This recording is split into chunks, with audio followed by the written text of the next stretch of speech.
গল্পের নাম অন্ধকারে এক চিলতে আলো। লেখিকা শারমিনা সলনিপা। প্রসঙ্গ 10।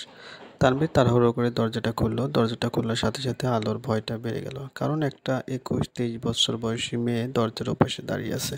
তানভীরকে দেখে ভয়ে কুঁকড়ে খাটের উপর থাকা কাঁথা মুড়ি দিয়ে তানভীরকে লক্ষ্য করে বলল, যাও, আমার কাছ থেকে চলে যাও, একদম কাছে আসবে না। আমার আমার খুব কষ্ট হচ্ছে, প্লিজ যাও। তানভীর মেয়েটার কথা শুনে হালকা গলায় বলল, ফাবিয়া, আসতে চলো। আমি তানভীর, এত জোরে চিল্লাচিল্লি করো না, আমি তোমার কিছু করব না। মা বাইরে গেছে, মা আসলে তুমি যা চাইও তাই দিবে। তুমি এখন এভাবে চিল্লাচ্ছিলে কেন? তানভীরের কথা শুনে আলো বুঝতে পারলো মেয়েটার নাম ফাবিয়া। কিন্তু মেয়েটা তানভীরের কথায় শান্ত হয়নি, উল্টো ভয়ে চুপসে যেতে লাগলো।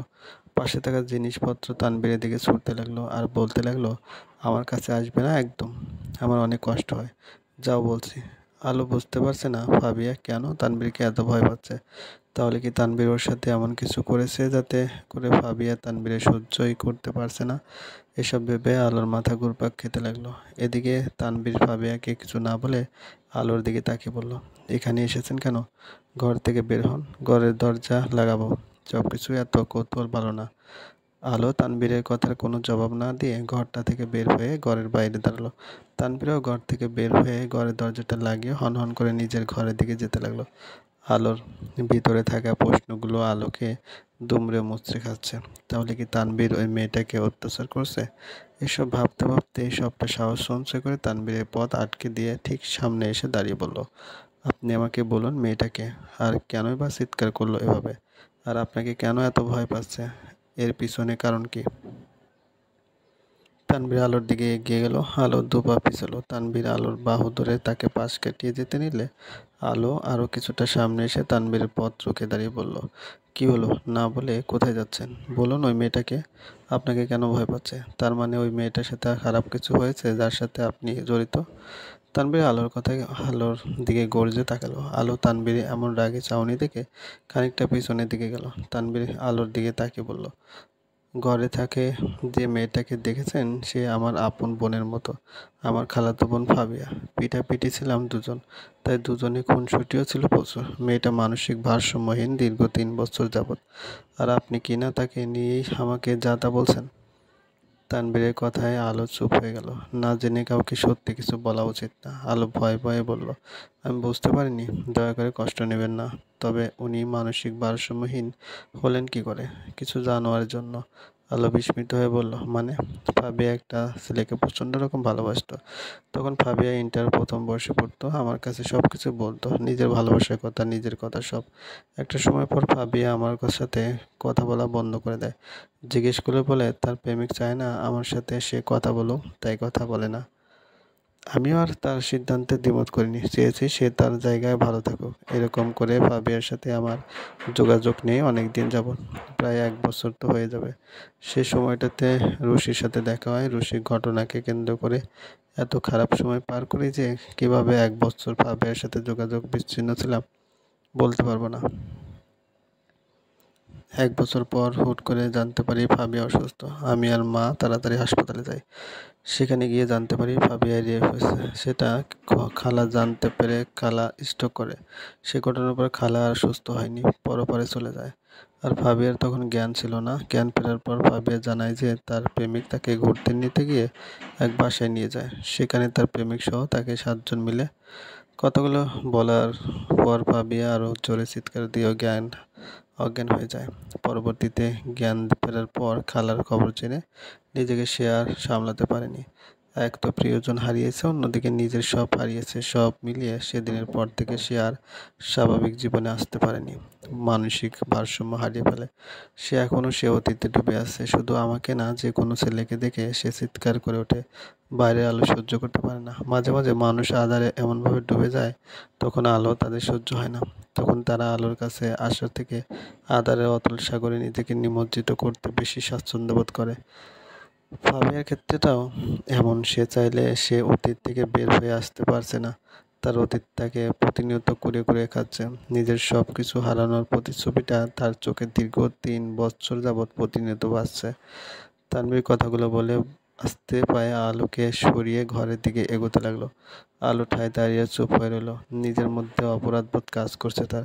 তানভীরকে এত কিছু বলছে, তাই সেই সাথে পাপিয়ার করুণ পরিস্থিতির জন্য খুব কষ্ট পাচ্ছে। প্রতিটা মানুষই নিজের জায়গায় কোনো না কোনো বিষয়ে কষ্টে আছে। মানুষের কষ্টের জায়গা ভিন্ন হলেও কষ্টের পরিমাণ সবার সমান। কষ্টের মাত্রাটা সবার কাছে তার জায়গা থেকে প্রখর। আলোর মনে হচ্ছে তানভীরের কাছে ক্ষমা চেয়ে নেওয়া উচিত। ভাবতে ভাবতে মসজিদ থেকে আজানের ধ্বনি ভেসে আসছে। এমন সময় তানভীর আলোর কাছে এসে বলল, মাগরিবের আজান পড়ে গেছে। কখন যে দিন পেরিয়ে গেল বুঝতে পারিনি। মা আসবে কিছুক্ষণ পর। আমি নামাজে যাচ্ছি আর রাবু নানুকে বলে আপনার খাবারের ব্যবস্থা করছি। খাবারটা খেয়ে নিন। মা আসলে মাকে বুঝিয়ে আপনার থাকার ব্যবস্থাটা করে দেব। আপনি নিশ্চিন্ত থাকুন। বলে তানভীর যেতে লাগলো। আলো তানভীরকে পিছু ডেকে বলল, শুনুন, বলুন কি বলবেন। আপনাকে ওই সময় ওইভাবে বলাটা উচিত হয়নি। জীবনে এত নেতিবাচক বিষয় ঘটেছে যে ইতিবাচক কিছু আশা করতে ভয় হয়। আমাকে ক্ষমা করে দেবেন। আলোর কথা শুনে তানভীর খানিকটা পিছিয়ে বলল, কিছু মনে করেনি আমি। আশা করি এরপর থেকে আপনার জীবনে যা ঘটবে সব ইতিবাচক। নামাজে গেলাম, আপনি থাকুন। আর খাবারটা পেলে খেয়ে নেবেন। আলো হ্যাঁসূচক মাথা নাড়ল। তারপর নিজের ঘরে এসে অজু করে নামাজে দাঁড়ালো। অনেকদিন যাবৎ আলো নামাজে দাঁড়ায়নি। জীবনে এত চরম পরিস্থিতিতে পড়ে স্বাভাবিক জীবনযাপনের নীতির বাইরে চলে গেছিল। রবের কাছে যে মন খুলে সব বলা যায় সেটাও ভুলে গেছিল। আজকে সে নামাজে আদায় করে হাত তুলে মনের মধ্যে জমে থাকা সব কষ্ট রবের কাছে বলল। তার খুব ভালো লাগছে এখন, বেশ শান্তি লাগছে এখন। মনে হচ্ছে বুকের ভিতরে জমে থাকা বড় পাথরটা নেমে গেছে। নামাজটা শেষ করে খাটের পাশে রাখা ল্যাম্পটা জ্বালিয়ে বসতেই রাবু খাবার নিয়ে আসলো।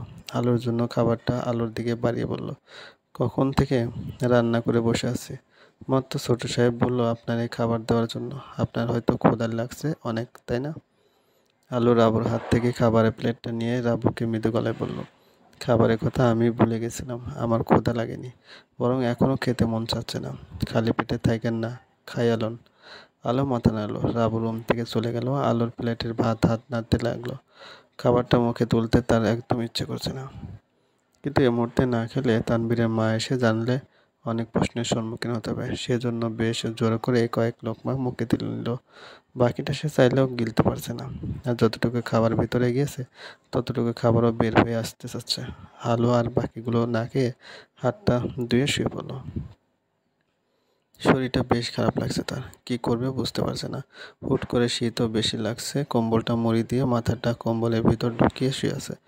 সারা শরীরে কাঁপুনি দিচ্ছে তার। ভিতরটা জ্বলে পড়ে যাচ্ছে। কেন যে এমন লাগছে বুঝতে পারছে না। এর মধ্যে তানভীর কাশি দিয়ে আলোর রুমে প্রবেশ করলো। আলোকে কাঁপতে দেখে আলোকে ধরে দেখলো আলোর সারা শরীর জ্বরে পড়ে যাচ্ছে। তানভীর তাড়াহুড়ো করে আলোর মাথায় জলপট্টি দিতে লাগলো। প্রায় আধা ঘন্টা ক্রমাগত জলপট্টি দেওয়ার ফলে আলোর জ্বরটা একটু নামলো। এর মধ্যে তানভীরের মা চলে আসলো। তিনি এসে আলোর কাছে আসলেন। লক্ষ্য করলেন আলোর জ্বর হয়েছে। তিনি নিজে আলোর পাশে বসে জলপট্টি দিলে কতক্ষণ। তারপর ডাক্তারকে কল দিল আসার জন্য। তানভীর এই সুযোগ তার মাকে বলল, মা, আলো আর শায়ান একটা সাবলেট থাকতো। কেন এক কারণে সাবলেটটা ছাড়তে হচ্ছে। শায়ান কোনো একটা মেসে উঠে যাবে। তবে আলোর থাকা নিয়ে একটু সমস্যা হচ্ছে। শায়ান বলছিল আমাদের বাসায় আলোকে কিছুদিন রাখতে। তুমি সম্মতি দিলে আমি শায়ানকে জানাবো। জানারা সুফিয়া আলোর মুখের দিকে তাকিয়ে দেখল নিষ্পাপ চেহারা। মলিন মুখটা চোখ বন্ধ করে জ্বরের তীব্রতায় ভুগছে। আলোর প্রতি খানিক মায়া জন্মালো তার। সে তানভীরকে হালকা গলায় জবাব দিল, থাকতে চেয়েছে থাকুক। বাসায় তো আর জায়গার অভাব নেই। কিছুদিনের জন্য সমস্যা হবে না আশা করি। আর আলো কি খেয়েছে? হ্যাঁ মা, খেয়েছে। আচ্ছা, শায়ানকে একটা কল দাও তো। আলোর সম্পর্কে না জেনে তো চিকিৎসা করা যাবে না। ডাক্তার তো আলোর সম্পর্কে জানতে চাইবে। তানভীর কোনো কথা না বলে শায়ানকে কল দিল। অবশ্য তানভীর আগে থেকে শায়ানকে বুঝিয়ে রেখেছিল। তানভীরের কল পেয়ে শায়ানও বেশ নাটক করলো। ঠিক তানভীর যেমনটা শিখিয়ে দিয়েছিল তেমনটা। জানালা সুফিয়া শায়ানের সাথে কথা শেষ করতে ডাক্তার আসলো। ডাক্তার আলোকে দেখে বলল, হুট করে আবহাওয়া পরিবর্তনের কারণে জ্বরটা হয়েছে। এটা একটু যত্নে সেরে যাবে। আমি ওষুধ লিখে দিয়ে যাচ্ছি, নিয়ম করে খাওয়াবেন। তানভীরের মা মাথা নাড়ল। ডাক্তারকে বিদায় দিয়ে আলোকে নিজ হাতে খাইয়ে ওষুধ খাওয়াইয়ে দিল। রাবুকে বলল আলোর সাথে থাকার জন্য, আর তানভীরকে বলল নিজের ঘরে যাওয়ার জন্য। তানভীরও কোনো কথা না বলে নিজের ঘরে চলে গেল। পরদিন সকালে আলো ঘুম থেকে উঠে খাট থেকে নামতে নেবে ঠিক এমন সময় তানভীর এক চাঞ্চল্যকর তথ্য নিয়ে হাজির হলো।